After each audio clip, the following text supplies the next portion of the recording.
Página 300.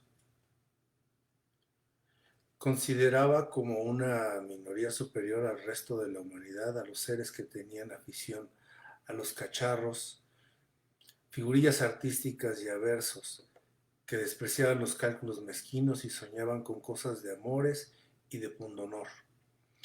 No le importaba que en realidad tuvieran o no esos gustos, con tal de que los pregonaran, y volvía diciendo de un hombre que le contó que le gustaba vagar, ensuciarse las manos en tiendas viejas, y que creía que nunca sabría apreciarle este siglo de comerciantes, porque no le preocupaban sus intereses y era un hombre de otra época.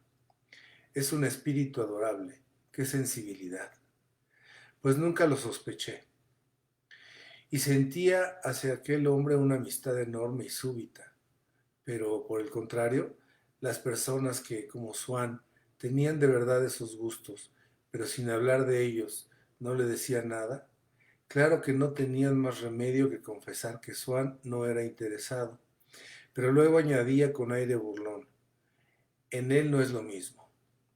Y en efecto, lo que seducía a la imaginación de Odette no era la práctica del desinterés, sino su vocabulario. Se daba cuenta de que muchas veces no podía él realizar los sueños de Odette, y por lo menos hacía porque no se aburriera con él, y no contrariaba sus ideas vulgares y aquel mal gusto que tenía en todo y que a Swann también le gustaba como cualquier cosa que de ella viniera, que hasta le encantaba, como rasgos particulares gracias a los cuales se le hacía visible y aparente la esencia de aquella mujer. Así que cuando estaba contenta porque iba a ir a la reina Topacio, o se le ponía el mirar serio, preocupado y voluntarioso, porque tenía miedo a perder la batalla de flores o sencillamente la hora del té con muffins y toasts, del té de la Rue de Royal, al que creía indispensable asistir para consagrar la reputación de elegancia de una mujer. Swann, arrebatado, como si estuviera ante la naturalidad de un niño o la fidelidad de un retrato que parece que va a hablar, veía el alma de su querida afluir tan claramente a su rostro que no podía resistir a la tentación de ir a tocarla con los labios. Ah, con que quiere que la llevemos a la batalla de flores esta joven Odette, ¿eh? Quiere que la admiren. Bueno, pues la llevaremos. No hay más que hablar. Como Swan era un poco corto de vista, tuvo que resignarse a gastar lentes para estar en casa y adoptar por afuera el monóculo que le desfiguraba menos. La primera vez que se le vio puesto, Odette no pudo contener su alegría. Para un hombre, digan lo que digan, no hay nada más chic. Qué bien estás así, pareces un verdadero gentleman. No te falta más que un título, añadió con cierto pesar. Y a Swan le gustaba que Odette fuera así, lo mismo que si se hubiera enamorado de una bretona, se habría alegrado de verla con su cofia y de oírle decir que creía en los fantasmas.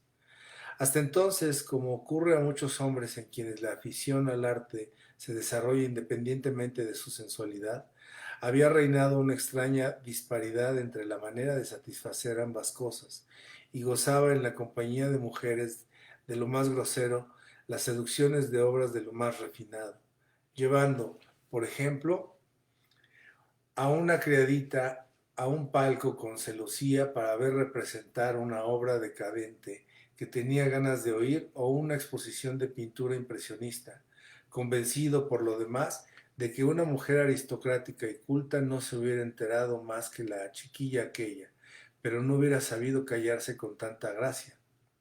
Ahora, al contrario, desde que quería a Odette, le era tan grato simpatizar con ella y aspirar a no tener más que un alma para los dos, que se esforzaba por encontrar agradables las cosas que a ella le gustaban, y se complacía tanto más profundamente, no solo en imitar sus costumbres, sino en adoptar sus opiniones, cuanto que, como no tenían base alguna en su propia inteligencia, le recordaban su amor como único motivo de que le gustaran esas cosas. Si iba 2 veces a Sergio Panín, o buscaba las ocasiones de oír cómo dirigía Olivier Metra, era por el placer de iniciarse en todos los conceptos de Odette y sentirse partícipe de todos sus gustos. Y aquel hechizo para acercar su alma a la Odette que tenían las obras o los sitios que le gustaban llegó a parecerle más misterioso que el que contienen obras mucho más hermosas, pero no lo recordaban a Odette. Además, como había ido dejando que flaquearan las creencias intelectuales de su juventud y como su escepticismo de hombre elegante se había extendido hasta ellas inconscientemente, creía, o por lo menos así lo había creído por tanto tiempo que aún lo decía, que los objetos sobre que versan nuestros gustos artísticos no tienen en sí valor absoluto, sino que todo es cuestión de época y lugar, y depende de las modas, las más vulgares de las cuales valen lo mismo que las que pasan por más distinguidas. Y como juzgaba que la importancia que Odette atribuía a tener entrada para el barnizado de los cuadros de la exposición no era en sí misma más ridícula que el placer que sentía él en otro tiempo cuando almorzaba con el príncipe de Gales. Parecíale que la admiración que profesaba Odette por Montecarlo o por el Rigi no era más absurda que la afición suya a Holanda, que Odette figuraba como un país muy feo, o a Versalles, que a Odette se le antojaba muy triste. Y se abstenía de ir a esos sitios porque le gustaba decirse que lo hacía por ella y que no quería sentir ni querer más que con ella lo que ella sintiera y amara.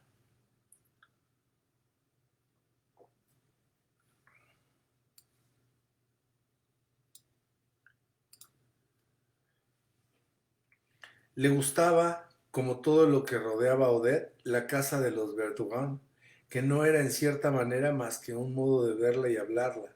Allí, como en el fondo de todas las diversiones, comidas, música, juegos, cenas con disfraz, días de campo, noches de teatro y hasta en las pocas noches de gran gala de la casa, estaba presente Odette. Veía a Odette, hablaba con Odette. Don inestimable de los Verdurin que hacía a Swann al invitarle, y se encontraba mejor que en parte alguna en el cogollito al que hacía por atribuir méritos reales, porque así se imaginaba que formaría parte de él por gusto toda su vida. Y como no se atrevía a decirse que querría a Odette eternamente, por lo menos le gustaba suponer que trataría siempre con los Verdurin, proposición esta que a priori despertaba menos objeciones por parte de su inteligencia, y de ese modo se figuraba un porvenir en el que veía a Odette a diario, lo cual no era exactamente lo mismo que quererla siempre, pero por el momento, y mientras que la quería, creer que no se quedaría un día sin verla era ya bastante para él. ¡Qué ambiente tan delicioso!, se decía Swann. Esa es la vida de verdad, la que se hace en esa casa. Hay allí más talento y más amor al arte que en las grandes casas aristocráticas. Y cuánto y qué sinceramente le gustan a la señora de Verdurin la música y la pintura. Claro que a veces exagera de un modo un tanto ridículo, pero siente tal pasión por las obras de arte y hace tanto por agradar a los artistas. No tiene idea de lo que es la gente de la aristocracia, pero también es verdad que los aristócratas se forman igualmente una idea muy falsa de los ambientes artísticos. Y quizás sea porque yo no voy a buscar en la conversación satisfacción de grandes necesidades intelectuales, pero el caso es que paso buenos ratos con Cotard, aunque haga unos chistes estúpidos. El pintor, cuando se pone pretencioso y quiere deslumbrar a la gente, es desagradable, pero como talento es de los mejores que yo conozco. Y además, hay allí tanta libertad, cada cual hace lo que quiere sin la menor sujeción, sin ninguna etiqueta, y el derroche de buen humor que se gasta a diario en esa casa. Decididamente me parece que, a no ser en casos muy raros, no iré más que allí, y me iré formando mis costumbres y mi vida en ese ambiente.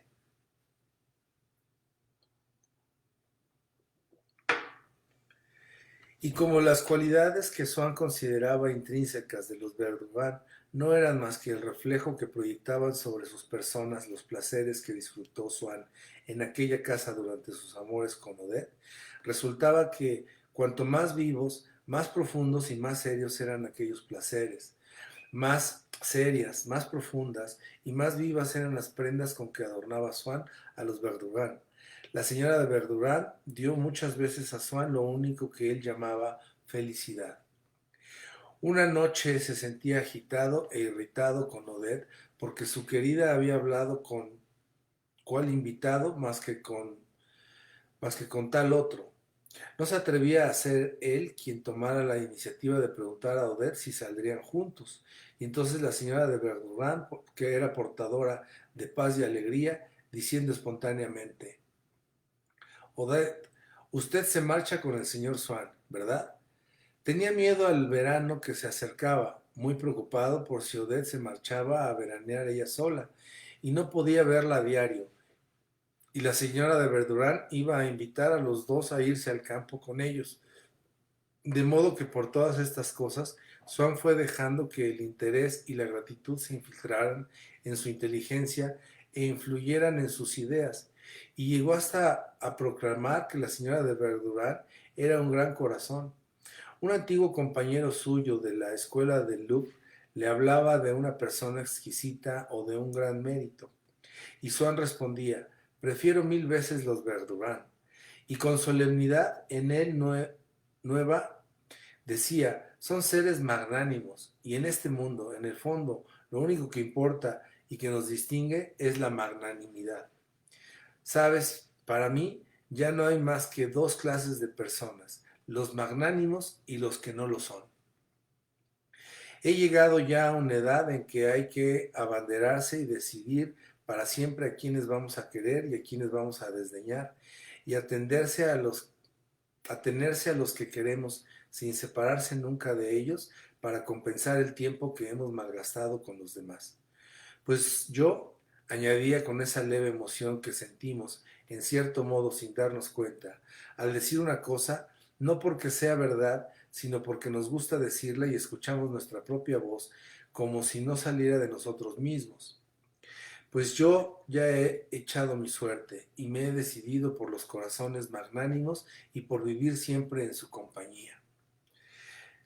Que si es realmente inteligente la señora de Verdurin, que si es a mí no, a mí me ha dado tales pruebas de nobleza y de elevación de sentimientos que, ¿qué quieres? No se conciben sin una gran elevación de ideas. Tiene una profunda comprensión del arte.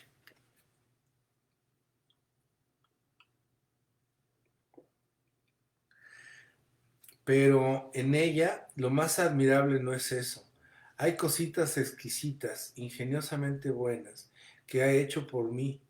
Una atención genial, un ademán de sublime familiaridad que revelan una comprensión de la vida mucho más honda que todos los tratados de filosofía.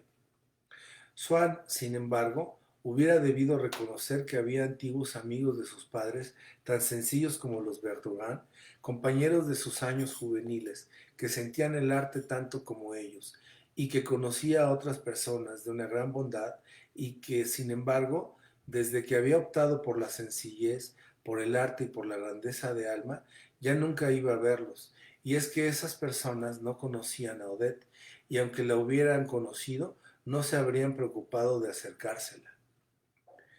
Así que en el grupo de los Verdurán no había indudablemente un solo fiel que los quisiera o que creyera quererlos tanto como Swann. Y sin embargo, aquella vez que dijo el señor Verdurán que Swann no acababa de gustarle, no solo expresó su propia opinión, sino que se anticipó a la de su mujer. El cariño que sentía Swann por Odette era muy particular, y no tuvo la atención de tomar a la señora Bertrand como confidente diario de sus amores. La discreción con que Swann tomaba la hospitalidad de los Bertrand era muy grande, y muchas veces no aceptaba cuando le invitaban a cenar, por un motivo de delicadeza que ellos no sospechaban, y creían que lo hacía por no perder una invitación en casa de alguna pelma. Además, y no obstante todo lo que hizo Swann por ocultársela, se habían ido enterando poco a poco de la gran posición de Swann en el mundo aristocrático. Y todo eso contribuía a fomentar en los Verdurán una antipatía hacia Swann. Pero la verdadera razón era muy otra. Y es que se dieron cuenta enseguida de que en Swann había un espacio impenetrable y reservado, y que allí dentro seguía profesando para sí que la princesa de Sagan no era grotesca y que las bromas de Cotag no eran graciosas. En suma, y aunque Swann jamás abandonara su amabilidad ni se revolviera contra sus dogmas, que existía una imposibilidad de imponérselos, de convertirle por completo, tan fuerte como nunca la viera en nadie, hubieran pasado por alto que tratara a Pelmas, a los cuales Swann prefería mil veces en el fondo de su corazón a los Verdurán y su cogollito, con tal de que hubiera consentido, para dar buen ejemplo, en renegar de ellos delante de los fieles. Pero esta era una abjuración que comprendieron muy bien que no habían de arrancarle nunca.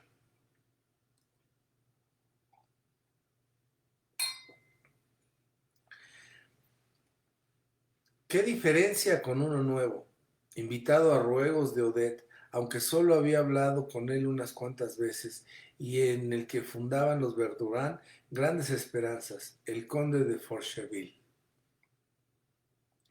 Resultó que era cuñado de Saniet, cosa que sorprendió grandemente a los fieles, porque el anciano archivero era de tan humildes modales que siempre le estimaron como de inferior categoría social, y les extrañó el ver que pertenecía a una clase social rica y de relativa aristocracia.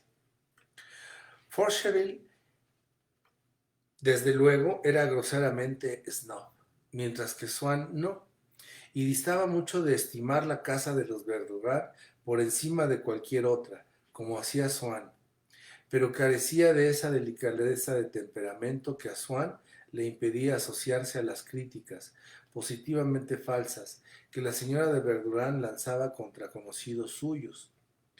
Y ante las parrafadas presunciosas y vulgares que el pintor soltaba algunas veces, y ante las bromas de viajante que Cottard arriesgaba, y que Swann, que quería a los dos, excusaba fácilmente, pero no tenía valor e hipocresía suficiente para aplaudir, Forcheville, por el contrario, era de un nivel intelectual que podía adoptar un fingido asombro ante las primeras, aunque sin entenderlas, y un gran regocijo ante las segundas. Precisamente la primera comida de los Verdurán a que asistió Forcheville puso de relieve todas esas diferencias, hizo resaltar sus cualidades y precipitó la desgracia de Swann. Asistía a aquella comida, además de los invitados de costumbre, un profesor de la Sorbona, Brichot, que conoció a los Verdurán en un balneario y que, de no estar tan ocupado por sus funciones universitarias y sus trabajos de erudición, habría ido a su casa muy gustoso con mayor frecuencia, porque sentía esa curiosidad, esa superstición de la vida que, al unirse con un cierto escepticismo relativo al objeto de sus estudios, da a algunos hombres inteligentes, cualquiera que sea su profesión, al médico que no cree en la medicina, al profesor del instituto que no cree en el latín, fama de amplitud, de brillantez y hasta de superioridad de espíritu. En casa de los Verdurán iba afectadamente a buscar términos de comparación en cosas de lo más actual. Siempre que hablaba de filosofía o de historia, en primer término porque consideraba ambas ciencias como una preparación para la vida, y se figuraba que estaba viendo vivo y en acción allí en el clan lo que hasta entonces solo por libros conocía, y además porque como antaño le inculcaron un gran respeto a ciertos temas, respeto que, sin saberlo, conservaba, le parecía que se desnudaba de su personalidad de universitario, tomándose con esos temas libertades que precisamente le parecían libertades tan solo porque seguía tan universitario como antes.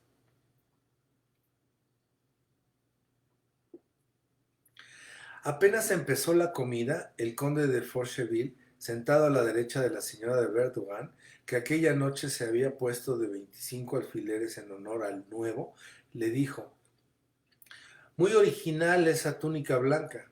Y el doctor Cottard, que no le quitaba ojo por la gran curiosidad que tenía de ver cómo era un D, según su fraseología, y que andaba esperando el momento de llamarle la atención y entrar más en contacto con él, cogió al vuelo la palabra blanca y sin levantar la nariz del plato dijo: ¿Blanca? ¿Será Blanca de Castilla? Y luego, sin mover la cabeza, lanzó furtivamente a derecha e izquierda miradas indecisas y sonrientes, mientras que Swann denotó con el esfuerzo penoso e inútil que hizo para sonreírse, que juzgaba el chiste estúpido. Forcheville dio muestras de que apreciaba la finura de la frase y al propio tiempo de que estaba muy bien educado, porque supo contener en sus justos límites una jovialidad tan franca que sedujo a la señora de Verdurin. ¿Qué? ¿Qué me dice usted de un sabio así?, preguntó a Forcheville. No se puede hablar seriamente con él 2 minutos seguidos. ¿También en su hospitalidad le gasta usted así? ¿Las gasta usted así? Porque entonces, decía volviéndose hacia el doctor, aunque aquello no debe de ser muy aburrido y tendré que pedir que me admitan. Creo que el doctor hablaba de ese vejestorio antipático llamado Blanca de Castilla. Y perdóneme que así hable. ¿No es verdad, señora?, preguntó Brichot a la dueña de la casa, que cerró los ojos medio desmayada y hundió la cara en las manos, dejando escapar unos gritos de reprimida risa.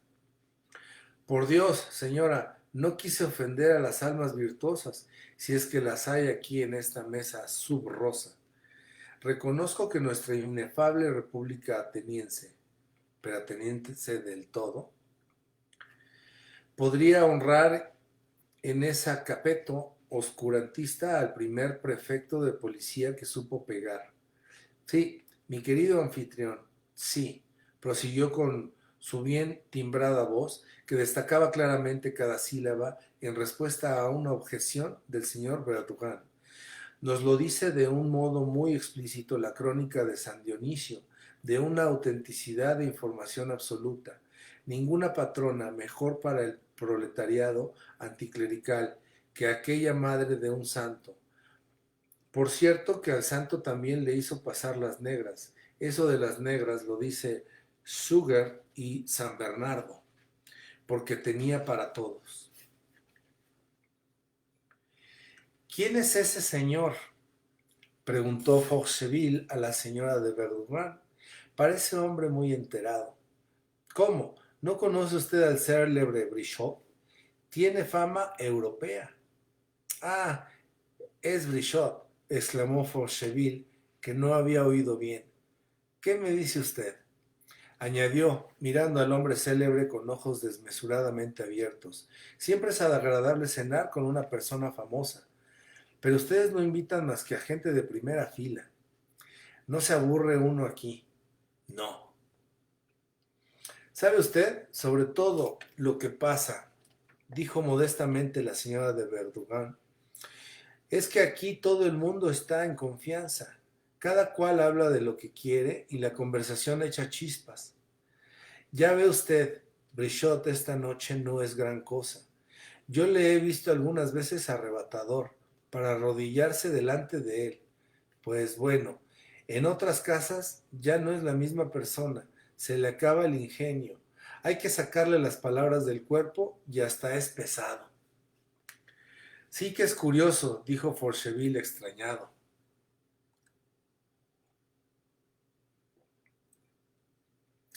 Un ingenio como el de Brichot hubiera sido considerado como absolutamente estúpido en el círculo de gentes donde transcurrió la juventud de Swann, aunque realmente es compatible con una inteligencia de verdad. Y la del profesor, inteligencia vigorosa y nutrida, probablemente hubiera podido inspirar envidia a muchas de las gentes aristocráticas que Swann consideraba ingeniosas. Pero estas gentes habían acabado por inculcar tan perfectamente a Swann sus gustos y sus antipatías, por lo menos en lo relativo a la vida de sociedad, y alguna de sus partes anejas que, en realidad, debía estar bajo el dominio de la inteligencia, es decir, la conversación, que a Swann le parecieron las bromas de Brichot pedantes, vulgares y groseras al extremo. Además le chocaban, por lo acostumbrado que estaba, los buenos momentos, el tono rudo y militar con que hablaba a todo el mundo, el revoltoso universitario. Y sobre todo, y eso era lo principal, aquella noche se sentía mucho menos indulgente al ver la amabilidad que desplegaba la señora de Verdurán con el señor Forcheville, ese que Odette tuvo la rara ocurrencia de llevar a la casa. Un poco azorada con Swann, le preguntó al llegar: ¿qué le parece a usted mi convidado? Y él, percatándose por primera vez de Forcheville, conocido suyo hacía tiempo, podía gustar a una mujer y era bastante buen mozo, contestó: inmundo. Claro que no se le ocurría tener celos de Odette, pero no se sentía tan a gusto como de costumbre. Y cuando Brichot empezó a contar la historia de la madre de Blanca de Castilla, que había estado con Enrique Plantagenet muchos años antes de casarse, y quiso que Swann le pidiera que siguiera su relato, diciéndole: ¿verdad, señor Swann? Con el tono marcial que se adopta para ponerse a tono con un hombre del campo o para dar ánimo a un soldado. Swann cortó el efecto a Brichot, con gran cólera del ama de la casa, contestando que la excusaran por haberse interesado tampoco por Blanca de Castilla, y que en aquel momento estaba preguntando al pintor una cosa que le interesaba. En efecto, el pintor había estado aquella tarde viendo la exposición de un artista amigo de los Verdurán que había muerto hacía poco, y Swann que quería enterarse por él, porque estimaba su buen gusto. De sí, en realidad, en las últimas obras de aquel pintor había algo más que el pasmoso virtuosismo de las precedentes. Desde ese punto de vista, es extraordinario, pero esta clase de arte no me parece muy encumbrado, como dice la gente, dijo Swann sonriendo. Encumbrado a las cimas de la gloria, interrumpió Cottard, alzando los brazos con fingida gravedad. Toda la mesa se echó a reír.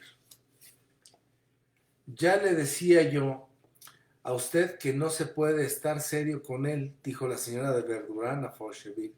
Cuando menos se lo espera una, sale con una gansada.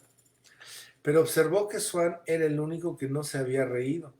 No le hacía mucha gracia que Cottard bromeara a costa suya delante de Forcheville. Pero el pintor, en vez de responder de una manera agradable a Swann, como le hubiera respondido seguramente de haber estado solos, optó por asombrar a los invitados colocando un parrafito sobre la destreza del pintor maestro muerto. Me acerqué, dijo, y metí la nariz en los cuadros para ver cómo estaba hecho aquello. Pues, no hay manera. No se sabe si está hecho con cola, con rubíes, con jabón, con bronce, con sol o con caca.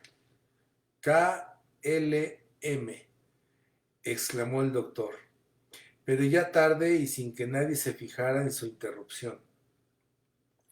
Parece que no está hecho con nada, prosiguió el pintor, y no es posible dar con el truco, como pasa con la ronda o los regentes, y de garra es tan fuerte como puede hacerlo Rembrandt o Hals. Lo tiene todo, se lo aseguro a ustedes. Y lo mismo que esos cantantes que, cuando llegan a la nota más alta que pueden dar, siguen luego en voz de falsete, piano. El pintor se contentó con murmurar, riendo como si el cuadro, a fuerza de ser hermoso, resultara ya risible. Huele bien, la marea a uno, le corta la respiración, le hace cosquillas, y que no hay modo de enterarse cómo está hecho aquello. Es cosa de magia, una picardía, un milagro, y echóse a reír. Un timo, vaya. Y entonces se detuvo, enderezó gravemente la cabeza y adoptando un tono de bajo profundo que procuró que le saliera armonioso, añadió, y qué honrado.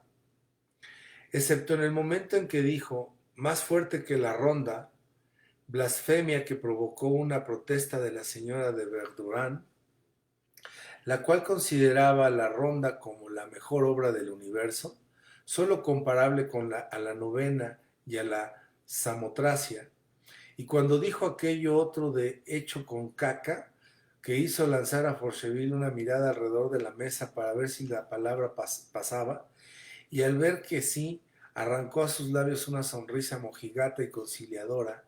Todos los invitados, menos Swann, tenían los ojos clavados en el pintor y fascinado por sus palabras.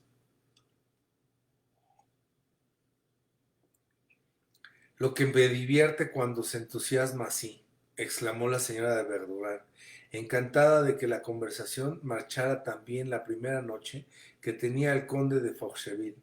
¿Y tú, qué haces con la boca abierta, como un bobo? Dijo a su marido. Ya sabes que habla muy bien. No parece sino que es la primera vez que le oyes. Si usted le hubiera visto mientras estaba usted hablando, se le comía con los ojos, y mañana nos recitará todo lo que ha dicho usted, sin quitar una coma. No, no, lo digo en serio, repuso el pintor, encantado de su éxito. Parece que se creen ustedes que estoy hablando para la galería y que todo es charlatanismo. Yo los llevaré a ustedes a que lo vean y a que me digan si he exagerado algo. Me juego la entrada a que vuelven más entusiasmados que yo. No, si no le decimos a usted que exagera, lo que queremos es que coma usted y que coma mi marido también. Sirva usted otra vez lenguado al señor. ¿No ve que se le ha enfriado el que tenía? No nos corre nadie. Está usted sirviendo como si hubiera fuego en la casa. Espere un poco para la ensalada. La señora de Cottard era modesta, pero no carecía del aplomo requerido cuando, por una feliz inspiración, daba con una frase acertada. Veía que tendría éxito. Aquello le inspiraba confianza y la lanzaba, más que por sobresalir ella, para ayudar a subir a su marido. Así que no dejó escapar la palabra ensalada que acababa de pronunciar la señora de Verdurán.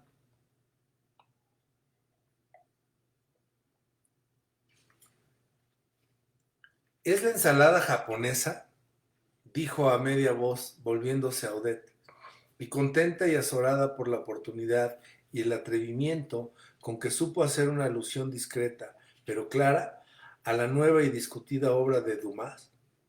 Se echó a reír con risa de ingenua, poco chillona, pero tan irresistible que no pudo dominarla en unos instantes.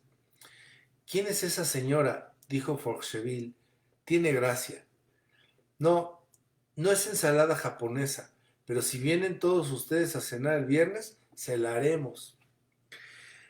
Le voy a usted a parecer muy paleta, caballero, dijo a Swann la señora del doctor, pero confieso que aún no he visto esa famosa Francillon, que es la comidilla de todo el mundo. El doctor ya ha ido a verla. Recuerdo que me dijo cuánto se alegró de encontrarle usted allí y gozar de su compañía. Y luego no he querido que volviera a tomar billetes para ir conmigo. Claro que en el teatro francés nunca pasa uno la noche aburrida, y además trabajan todos los cómicos muy bien, pero como tenemos unos amigos muy amables, la señora de Cottard rara vez pronunciaba un nombre propio y se limitaba a decir unos amigos nuestros, una amiga mía, por distinción, y con tono falso, como dando a entender que ella no nombraba más que a quien quería, que tiene palco muy a menudo y se le ocurre la feliz idea de llevarnos con ellos a todas las novedades que lo merecen. Estoy segura de que Francillon, un poco antes o un poco después, y de poder formar mi opinión. Ahora que no sabe una qué decir, porque en todas las casas a donde voy de visita no se habla más que de esa maldita ensalada japonesa. Ya empieza a ser un poco cansado, añadió al ver que Swann no parecía acoger con mucho interés aquella candente actualidad. Pero muchas veces da pie a ideas muy divertidas. Tengo yo una amiga muy ocurrente, muy guapa, que está muy al tanto de la moda, y dice que el otro día mandó a hacer en su casa esa ensalada japonesa. Pero con todo lo que dice Alejandro Dumas, hijo en su obra, había invitado a unas cuantas amigas, yo no fui de las elegidas. Y según me dijo el día que recibe, aquello era detestable. Nos hizo llorar de risa. Claro que también hace mucho la manera de contar, añadió viendo que Swann seguía serio. Y creyéndose que era quizá porque no le gustaba Francillon, creo que sufriré una desilusión. Nunca valdrá tanto como Sergio Panin, el ídolo de Odette. Esas obras que sí que tienen fondo, son asuntos que hacen pensar. Pero mire usted que ir a dar recetas de cocina en el teatro francés, Sergio Panin, es otra cosa. Como todo lo de Jorge Onet, por supuesto, siempre está tan bien escrito. No sé si conoce usted el maestro Herrero. A mí me gusta más que Sergio Panin. Yo, señora, confieso, dijo Swann con cierta ironía, que tampoco admiración me inspira una como otra. ¿De veras? ¿Qué les encuentra usted de malo? ¿Qué les encuentra usted de malo? ¿Les tiene usted antipatía? Quizá le parece un poco triste, ¿eh? Pero yo digo siempre que no se debe discutir de novelas ni de obras de teatro. Cada cual tiene su modo de ver y a lo mejor lo que yo prefiero le parece a usted detestable. Se vio interrumpida por Forcheville, que se dirigía a Swann. En efecto, mientras la señora del doctor había estado hablando de Francillon, Forcheville se dedicó a expresar a la señora de Verdurin su admiración por el pequeño speech del pintor, según él le llamó. ¡Qué memoria y qué facilidad de palabra tiene!, dijo a la señora de Verdurin cuando hubo acabado el pintor. He visto pocas parecidas. Caramba, ya las quisiera yo para mí. Él y el señor Brichot son dos números de primera, pero como lengua me parece que esto daría 15 y raya al profesor.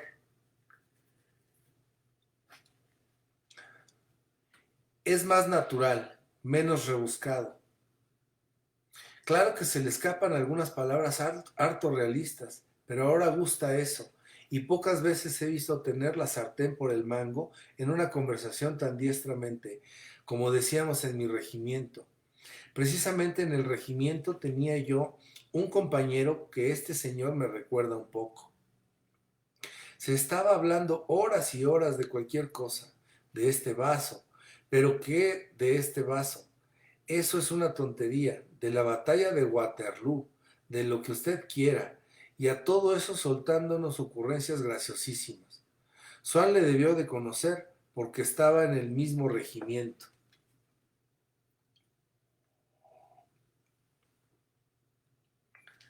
¿Ve usted muy a menudo al señor Swann?, inquirió la señora de Verdurin. No, contestó Forcheville, y como quería congraciarse con Swann para poder acercarse a Odette más fácilmente, quiso aprovechar la ocasión que se le ofrecía de halagarle hablando de sus buenas relaciones, pero en tono de hombre de mundo y como en son de crítica, sin nada que pareciera felicitación por un éxito inesperado. No, nos vemos muy poco, ¿verdad, Swann? ¿Cómo nos vamos a ver? Ese tonto siempre está metido en casa de los Tremoille, de los Laumé, de toda esa gente. Imputación completamente falsa, porque hacía un año que Swann no iba más que a casa de los Verdurin, pero el mero hecho de nombrar a personas no conocidas en la casa se acogía entre los Verdurin con un silencio condenatorio.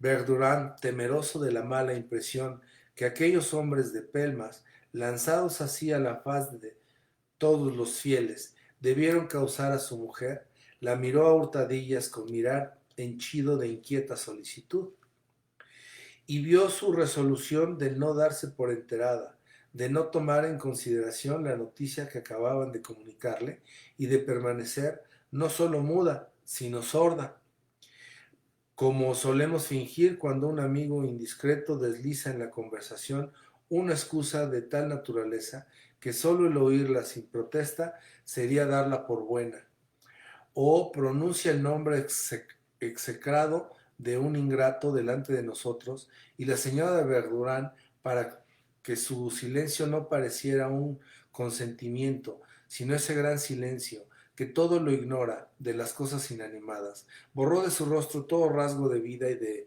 motilidad. Su frente combada se convirtió en un hermoso estudio de relieve que ofreció invencible resistencia a dejar entre el nombre de ellos, de esos, la Tremoille, tan amigos de Swann. La nariz se frunció levemente en una arruguita que parecía de verdad. Ya no fue más que un busto de cera, una máscara de yeso, un modelo para monumento, un busto para el Palacio de la Industria, que el público se pararía a contemplar admirando la destreza con que supo el escultor expresar la imprescriptible dignidad con que afirman los Verdurán frente a los Tremoille y los Laumé, que ni ellos ni todos los pelmas del mundo están por encima de los Verdurán, y la rigidez y la blancura casi papales que supo dar a la piedra, pero el mármol acabó por animarse, habló y dijo que hacía falta no tener estómago para ir a casa de gente así, porque la mujer siempre estaba borracha y el marido era tan ignorante que decía pasillo por pasillo. Por todo el oro del mundo no dejaría yo entrar en mi casa a esa gente, concluyó la señora de Verdurán, mirando a Swann con aspecto imperativo. Indudablemente no esperaba que la sumisión de Swann llegara al extremo de santa simplicidad de la tía del pianista, que acababa de exclamar. Pero es posible, lo que me extraña es que haya personas que se traten con ellos. Yo tendría miedo, porque la pueden dar a una un golpe, y todavía hay tontos que los hacen la corte. Pero por lo menos habría podido decir como Forcheville. Sí, pero es una duquesa, y hay gente todavía que se deja alucinar por esas cosas. Lo cual habría dado ocasión a la señora de Verdurán para decir, pues buen provecho pues buen provecho les haga. Pero no, ni eso siquiera. Swann se limitó a una risita que significaba que no podía tomar en serio semejante disparate. Bertrand seguía lanzando a su esposa miradas furtivas y veía tristemente, explicándoselo muy bien, que a su mujer la dominaba una cólera de inquisidor que no logra extirpar la herejía, y para ver si arrancaba a Swann una retractación como el valor de sostener las propias opiniones, parece siempre una cobardía y un cálculo a aquellos contra quienes la sostenemos. Verdurán le dijo: díganos usted francamente lo que piensa, no iremos luego a contárselo. A lo cual Swann respondió: no, si no es que tenga miedo de la duquesa, si es que se refieren ustedes a los la Tremoille. A todo el mundo le gusta su trato. No digo que sea muy profunda, pronunció profunda como si hubiera sido una palabra ridícula, porque su lenguaje aún conservaba trazas de ciertas modalidades espirituales, con las que dio al traste aquella renovación soñada por el amor a la música, y ahora expresaba sus opiniones con viveza. Pero de veras que es inteligente, y su marido es un hombre cultísimo, es una gente deliciosa. Tanto que la señora de Verdurán, dándose cuenta de que aquel solo infiel le impedía realizar la unidad moral del cogollito, rabiosa contra aquel cabezota que no veía el daño que le estaba haciendo con sus palabras, no pudo por menos de gritar con voz que le salía del alma: bueno, Opine usted así si le parece, pero por lo menos no nos lo diga.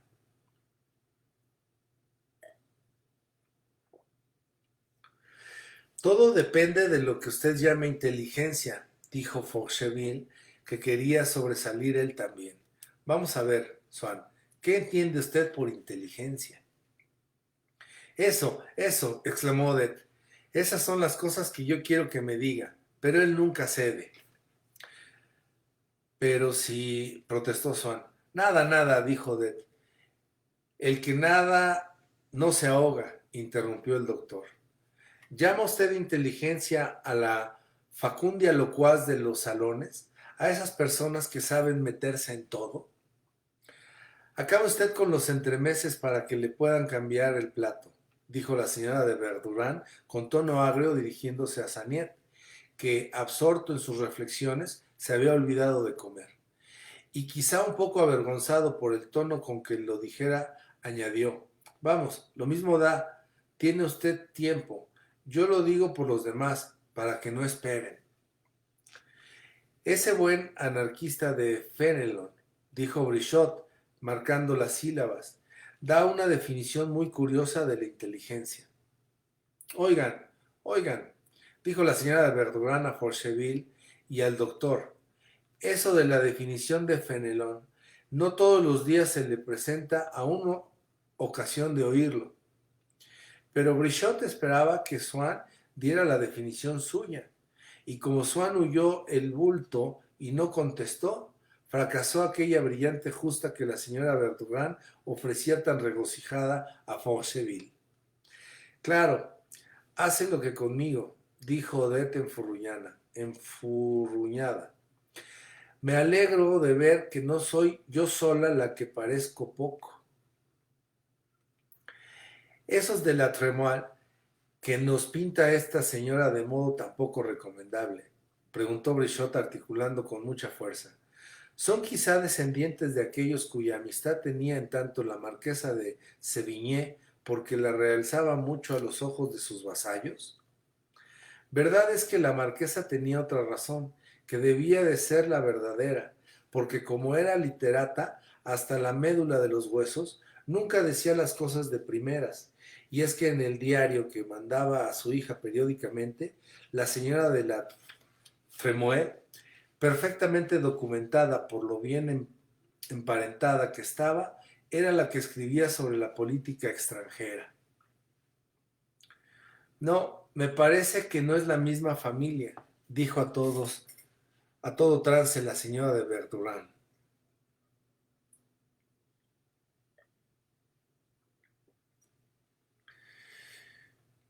Saniet, que después de haber dado al maestresala su plato, lleno aún, se hundió de nuevo en un silencio meditativo. Salió por fin de su mutismo para contar, riéndose, que una vez había cenado con el duque de la Tremoille y que resultaba que el duque ignoraba que Jorge Sand era seudónimo de una mujer.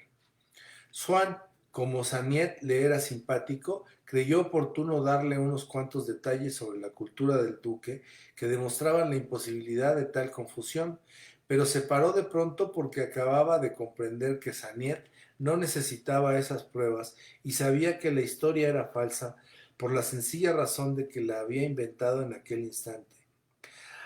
Aquel hombre excelente sufría al ver que los Verdurán le tomaban por un pelma, y como se daba cuenta de que aquella noche había estado más soso que nunca, quería decir algo gracioso antes de que acabara la cena.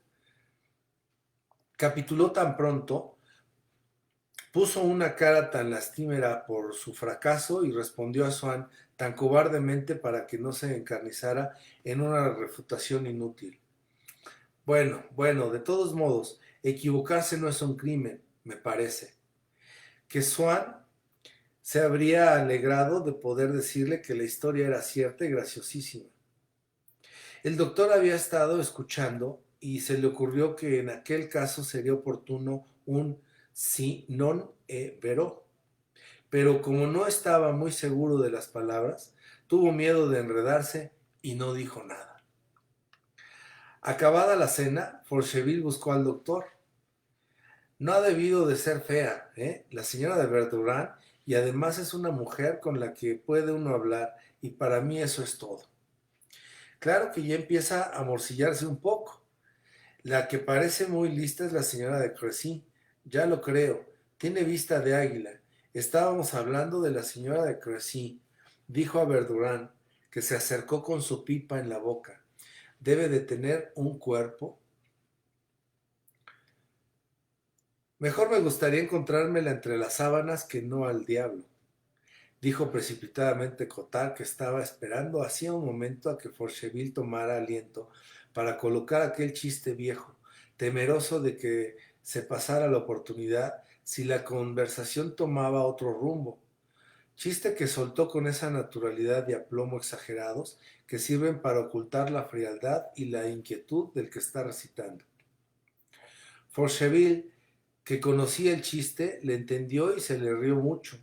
Verdurán tampoco regateó su regocijo, porque hacía poco que había dado con un símbolo para expresarle distinto del de su mujer, pero tan sencillo y tan claro como el de ella. Apenas iniciaba los movimientos de cabeza y hombros propios de la persona que se desternilla de risa. Se ponía a toser como si se hubiera tragado el humo de la pipa por reírse con mucha fuerza y, sin quitarse la pipa de la boca, prolongaba indefinidamente ese simulacro de hilaridad y de ahogo. Él y su mujer, que estaba enfrente oyendo contar una historia al pintor y que en aquel momento cerraba los ojos e iba a hundir el rostro en las manos, parecían dos caretas de teatro que expresaban de modo distinto el mismo sentimiento de jovialidad. Verdurán hizo muy bien en no quitarse la pipa de la boca, porque Cottard, que sintió necesidad de salir un momento, dijo a media voz con una frasecita que había aprendido hacía poco y que repetía siempre que tenía que ir al mismo sitio. Tengo que ir a dar un recadito al duque de Aumale. De modo que el acceso de tos volvió a empezar. Pero, hombre, quítate la pipa de la boca, te vas a ahogar por querer contener la risa, le dijo la señora, que se acercó al grupo para ofrecer licores. Su marido es un hombre delicioso, tiene un ingenio que vale por 4, declaró Forcheville a la señora de Cottard. Gracias, señora. Un soldado viejo nunca dice que no a un trago. Al señor de Forcheville le parece Odette encantadora, dijo Verdurán a su esposa. Pues precisamente ella tendría mucho gusto en almorzar un día con usted, a ver cómo los combinamos, pero sin que se entere Swann, porque tiene un carácter que lo enfría todo. Claro que eso no quita para que venga usted a cenar, naturalmente. Esperamos que nos favorezca usted a menudo. Ahora, como ya viene el buen tiempo, vamos muchas veces a comer en sitio descubierto. No le desagradan las comidas en el bosque. Muy bien, pues eso. Pero, ¿se ha olvidado usted de su oficio? Gritó el joven pianista para hacer ostentación al mismo tiempo y delante de un nuevo, tan importante como Forcheville, de su ingenio y de su dominio tiránico sobre los fieles. El señor Forcheville me estaba hablando mal de ti, dijo la señora de Cottard a su marido cuando éste volvió al salón. Y el doctor, siempre con la obsesión de la nobleza de Forcheville, que le preocupaba desde que empezó la cena, le dijo: ahora estoy asistiendo a una baronesa, la baronesa de Putbus. Parece que los Putbus estuvieron en las cruzadas, ¿no? Tienen tienen en Pomerania un lago donde caben 10 plazas de la Concordia. Le estoy asistiendo una artritis seca. Es una mujer muy simpática. Creo que la señora de Verdurán la conoce. Con eso dio pie a que Forcheville, cuando se vio solo un momento después con la señora de Cottard, completara el favorable juicio que el doctor tenía formado. Es muy simpático y se ve que conoce gente. Claro, los médicos lo saben todo. Voy a tocar el scherzo de la sonata de Vinteuil para el señor Swann, dijo el pianista. Caramba, ¿con qué una sonata de esfuerzos? Preguntó Forcheville para dárselas de gracioso. Pero el doctor, que no conocía ese chiste, no le entendió y creyó que Forcheville se había equivocado. Se acercó enseguida a rectificarle. No, no se dice esfuerzo, se dice scherzo, aclaró con tono solícito, impaciente y radiante. Forcheville le explicó el chiste y el doctor se puso encarnado. Reconocerá usted que tiene gracia, doctor. Sí, ya le conocía hace tiempo, contestó Cottard. Pero se callaron por debajo de la agitación de los trémolos de violín que la protegían con su vestidura temblorosa a 2 octavas de distancia. Lo mismo que en una región montañosa vemos por detrás de la inmovilidad aparente y vertiginosa de una cascada, allá 200 pies más abajo, la minúscula figurilla de una mujer que se va paseando, surgió la faceta lejana, graciosa, protegida por el amplio chorrear de la cortina transparente, incesante y sonora. Y Swann corrió hacia ella, desde lo más hondo de su corazón, como a una confidente de sus amores, como a una amiga de Odette que debía decirle que no hiciera caso a ese Forcheville. Llega usted tarde, dijo la señora de Verdurin a un fiel invitado, tan solo en calidad de mondadientes. Brichot esta noche ha estimado incomparable, elocuentísimo, pero se ha marchado ya, ¿verdad, señor Swann? Por cierto, creo que es la primera vez que hablaba usted con él, ¿no? Añadió para hacer resaltar que le conocía gracias a ella. ¿Verdad que Brichot ha estado delicioso? Swann se inclinó cortésmente. ¿Pero no le ha interesado a usted?, preguntó secamente la señora. Sí, señora, mucho, me ha encantado. Quizá es un tanto precipitado y jovial, a veces para mi gusto, y le sentaría bien un poco más de calma y de suavidad, pero se ve que sabe mucho y que es una excelente persona. Página 324.